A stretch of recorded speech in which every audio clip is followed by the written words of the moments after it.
So we're going to move on with the first of our experimental mini modules. We'll see what you think about it. We just like to sort of change things up a little bit. We've had a lot of interesting experience in the last couple years in terms of communicating with people. And I feel like I know this painting behind you, Tom. I've seen you so many times. How you doing today? It's lovely to see you, Neil. How are you? Doing great. So I'm really curious what we can cover here in the next 20 minutes about renal cell cancer. And of course, one of the key questions in this disease is first-line therapy of metastatic disease. We asked you to put together a talk, which we're going to ask you to go through in a second. But before we get into that, which is the issue of triplet therapy as upfront treatment of metastatic disease, I just wonder if you could just sort of summarize, without any slides, just what your thoughts are right now in terms of how you approach that decision. Of course, you have a number of TKI-IO combinations. You have Ipi-Nivo. If you're making rounds with your fellow, you don't have any slides. How do you talk about making that decision right now? So the first thing I say is don't get too caught up in the differences between the regimes. We can spend the next 2 hours discussing the detail of that, but the conclusion is that there are a series of PD-1, VEGF combinations, Cabo-Nivo, Len-Pen, Axi-Pembro, those three. And those three regimes have very, very similar data sets. Now, you can argue that axitinib has got the shortest half-life. You can argue that Len-Pen has the highest response rate. You can argue that Cabo-Nivo has the best quality of life data. But essentially, they're like identical triplets. They have many more similarities than differences. The different regime is Ipi-Nivo, where it's a VEGF-sparing regime. The response rates is lower. The initial control of disease is less good. But there is a discussion about whether the ipilimumab is associated with more durable remission. And it's certainly true that after the first 12 weeks, it's attractive to be on single-agent Nivo rather than the combination of VEGF-TKI-IO. So in summary, pick one, use it well. It's much more important to have good backup for your patients, good information, good support networks, rapid intervention when toxicity occurs, identification of immune-related adverse events, and knowing when to intervene with steroids than picking between Cabo-Nivo and axitinib and pembrolizumab. What about the issue of between IO-TKI and Ipi-Nivo?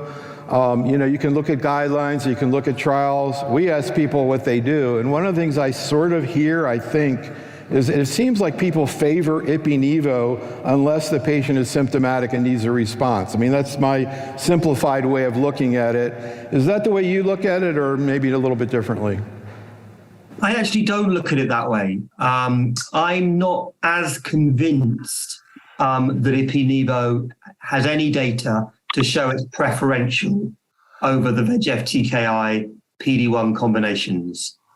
So I would not say that that should be favored.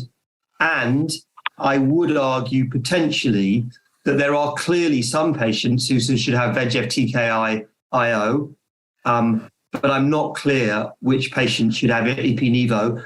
And I'm going to talk a bit about this in a minute with some of my slides. I think we've been through peak Ipi.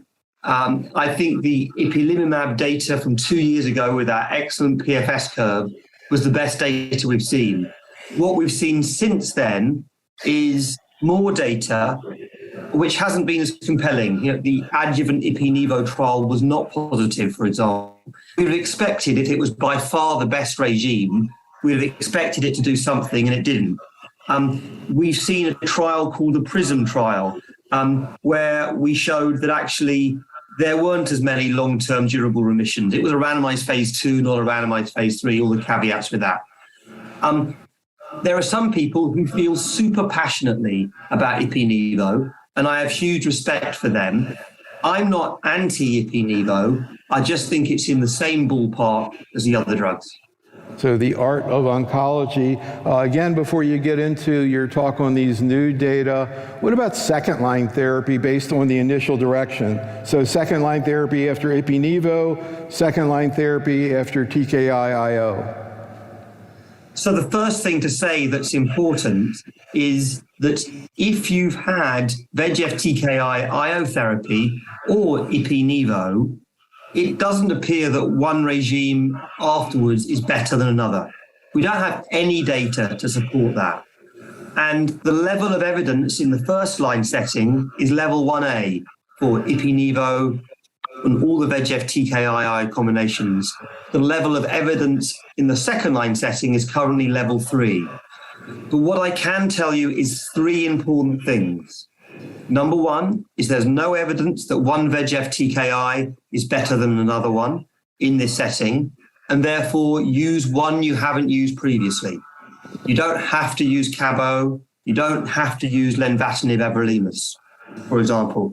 So that's number 1. Number 2, there's no evidence that continuing VEGF-targeted therapy, continuing immune therapy is the right thing to do. So once you've had one good go at immune therapy, the reintroduction of immune therapy is experimental. I know lots of people are doing that. And then number 3 is the role of everolimus remains very unclear in this setting. So it's entirely reasonable to go axi-pembro, Cabo, axitinib, everolimus in that sort of order, using drugs you haven't used before, or len-pen, Cabo, axi, everolimus. There's no personalized therapy. There's no reintroduction of immune therapy. So I was just flashing on, technology. Imagine being able to do this. Later on we'll have Georgina Long from Australia piped in here. We just did an entire day-long meeting with the Aon group in Las Vegas in August, and I was like, all the faculty was virtual. I was like, can they really do this? And so we set up, everything was going beautifully. In the middle of the conference, the Bellagio Hotel completely lost their electricity for 2 minutes. So we had to kind of deal with that. Anyhow, Tom, there was a really interesting paper presented, and I think it really ties into this whole issue of first-line therapy of metastatic disease, the Cosmic 313 study. If you could please review that. Get the slides on here. Yeah, so Neil, the first slide here actually just talks about what I've said so far. And the one thing I haven't said, in good risk disease, there is a genuine dilemma. And it's not clear that you have to give immune-based therapy, PD-1-based therapy in good risk disease. And in fact, the Swiss guidelines group has recently changed their recommendation and put sunitinib on equal level with VEGF-TKI immune checkpoint inhibition. And then I've got those 3 triplets there just to indicate that there are more similarities and differences between them, and then a few points around the CTLA-4 PD-1 combination. And so that's really just a summary of what we've talked about so far. Cosmic 313 is a randomized phase 3 study presented at the plenary session by Tony Chueri at ESMO this year. It's a trial which is an important study because it does 2 things for the first time. We explore a triplet for the first time, but we also have a contemporary control arm, in this case, ipi-nivo. I need to talk about that control arm before we go any further. Remember that from a response perspective, and the primary endpoint of this trial, progression-free survival, ipi-nivo is about 10 months. That's what we showed in 214. And actually, the PFS for ipi-nivo is not that different from sunitinib. Sunitinib comes in normally at about 10 months. And you remember len-pen came in with a PFS of 20 months. Axi-pembro and cabo-nivo, both about 16 months. So although it is a new control arm and a drug, PFS is not the best endpoint for ipi-nivo. The study arm, cabo-ipi-nivo, is essentially the addition of cabozantinib at 40 milligrams. And the reason why we've done the trial is the feeling was, as you said before, for those patients with aggressive disease, there are subsets where you need to get that initial control. And so what we expected from this study was higher response rates and longer PFS, which would represent longer control or better early control. And what we hoped was the CTLA-4 would then give us that 10% tail on the curve. So we would hit PFS, response, and in the end, hit overall survival as well. So that's the background of this triplet trial. Remember, it's only in the intermediate and poor risk patients because Ipi/Nivo is not licensed in good risk patients. And this is a randomized phase 3 study of 500 patients initially. The endpoints are quite complicated. The study actually enrolled about 800 patients, but only 500 were assessed for progression-free survival according to the statistical analysis plan. And here you can see a 27% reduction in the risk of progression. The curves go apart and they stay apart. The control arm performs actually quite well. PFS of 12 months for Ipi/Nivo is actually very much in line with what you would expect from 214, maybe even a little bit longer.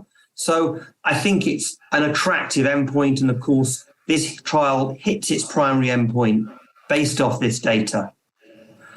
The response rate is also intriguing here. The response you can see here is actually also higher for Cabo Ipi/Nivo. From these waterfall plots, you can see that. But remember the response rate that we've seen previously for Len-Pen and Axi-Pembro, the 50, 60, 70% response rate is actually only 55% here. And that's relatively modest with a 45% response rate for the control arm. So the triplet is performing probably quite similar from a response perspective to maybe Cabo/Nivo. It doesn't seem to be a lot better. And some people might say, actually, it's a bit disappointing. And the complete response rate in both arms was only 3%. Bernard Escudier, who's a mentor of mine from France, always said that he wanted to see a CR rate of 25% for the triplet. So I think overall, the interpretation of this slide was actually the response rate and the CR rate for the triplet was a little bit disappointing. It's also noteworthy that in the Ipi/Nivo arm, the CR rate was only 3% as well. Remember, in 214 previous trials, I don't think CR is a good endpoint in kidney cancer trials, speaking frankly. This is really one of the crucial slides because here we can see where we got into trouble and perhaps why the triplet didn't perform in terms of response and complete response as much as we would like. You can see here for the Cabo Ipi/Nivo trial, large numbers of patients not getting the full 4 doses of ipilimumab, and you can see study-related discontinuations of any study drug for the triplet of 45% versus 24%. What this is telling us is it was challenging to give the triplet, and therefore it's possible that because it was challenging to give the triplet, we were unable to get the drugs in to maximize outcome. Monty Powl gave a terrific discussion at ESMO this year, and this is one of his slides, and this graphically illustrates that point. Proportion of patients receiving 4 cycles, and the Cosmic 313, the study arm, on the furthest right, only 58% versus 79 in 214, and the proportion of patients who are requiring steroids, 60% for Cabo Ipi/Nivo, is actually really high, only 29% in 214. So it looks like the triplet is more challenging to give, and although it hit PFS, the response and CR data were a little disappointing. Perhaps one of the more controversial parts of this data, and one of the data that's most difficult to explain, is when we look at the intermediate and poor risk subgroups. And although the poor risk subgroup was small, when you first discussed this with me, you suggested we should be selecting those patients with aggressive disease for the triplet. But you can see here the benefit is isolated in the intermediate risk group, not the poor risk subgroup. IMDC intermediate and poor risk disease is not real. It's not a biological endpoint. The biology of this disease is more complicated than that. Risk stratification are based actually off hemoglobin and platelet counts, not off the biology. And we know there are subsets of kidney cancer, clear cell kidney cancer, that are VEGF driven and others that are immune driven.